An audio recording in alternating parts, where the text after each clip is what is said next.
კლინიკიდან გამოწერეს უფლებადამცველი გია ჯვარშეიშვილი, რომელიც 11 იანვარს ღამით რუსთაველის გამზირზე დააკავეს. პოლიცია მას ადმინისტრაციულ სამართალდარღვევას, დაუმორჩილებლობასა და წვრილმან ხულიგნობას ედავება. ეს საპროტესტო აქციაზე ჯვარშეიშვილის დაკავების მეორე შემთხვევაა. უფლებადამცველი პირველად დეკემბრის დასაწყისში დააკავეს, რის შემდეგაც კლინიკაში ტვინის შერყევით, სახისა და სხეულის ტრამვებით მოხვდა. 1 დეკემბერთან შედარებით მართლა კარგად ვარ.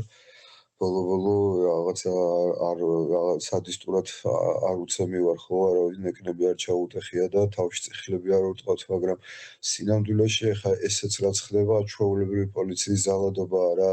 დაშინებას ცდილობენ რა, აშინებენ აი ამ სამედიცინო პერსონალს, აშინებენ სასწრაფო ექიმს, ცდილობენ რომ აი ადამიანი შეაშინონ თვითონ და ავიცი ხა იგივე ხელბორკილები ისემედო და იმდენჯერ ვთხოვებ ხელბორკილის ან აი დასიებული მაქვს რა მთელი ხელი, ორივე ხელი დასიებული მაქვს და მარჯვენა ხელზე მე საერთოდ საავადმყოფოში არ ხსნიდნენ და სანამ განყოფილების უფროსი და ცოტა მაღალი თანამდებობის ექიმები არ ჩამოვიდნენ, რენტგენიც კი რომელიც გადამიღეს, ანუ ხელბორკილ დადებულს გადამიღეს და კატეზეც ხელბორკილ დადებული მიპირებდნენ შეყვანას და მე უკვე ექიმებმა ჩხუბი დაიწყეს. შემოვარდა 5 პატრული ეკიპაჟი, 1-4 კაცი მე შემომყვა, დანარჩენი გარე პერიმეტრზე განთავსდნენ და მე როგორც მითხეს, მე სასწრაფოს მანქანებიც ვერ შემოდიოდნენ, რომ პაციენტი შემოიყვანოთო და გაყარეს მე გარეთ. დაცინის მცდელობები, რაღაც ეს წვერი,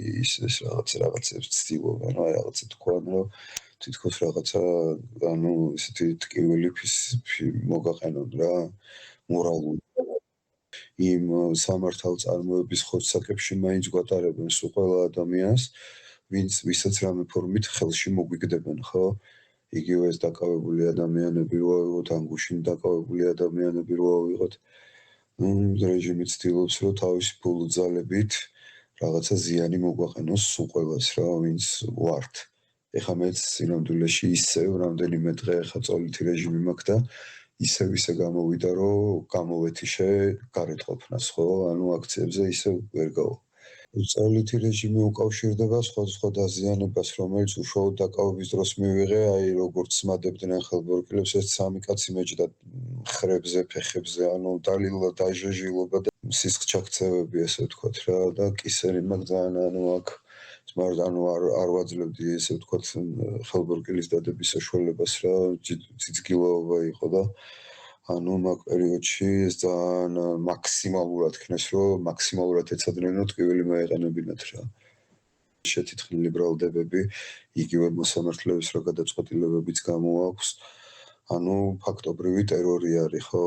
უბრალოდ ხა ჩვენ ყველას გონია, რომ ეს ძალიან ცოტა ხანი გაგრძელდება და სამწუხაროდ არის უბრალოდ ის, რომ ჩვენი თანამებრძოლები სხვადასხვა გამოგონილი ბრალდებით არიან დაჭერილები, ჩაუდეს, ნარკოტიკი. არ ვიცი, ჩემს შემთხვევაში უამრავმა ადამიანმა მითხრა, რომ ეცადე მარტო არიარო და ამ შემდეგ და ეგ არის, რომ ცდილობენ ეს მაქსიმალურად ამ რაღაცა შიშის დათესვას რა. აი, რა ვიცი, ყველაზე მთავარი სათქმელი ამ შემთხვევაში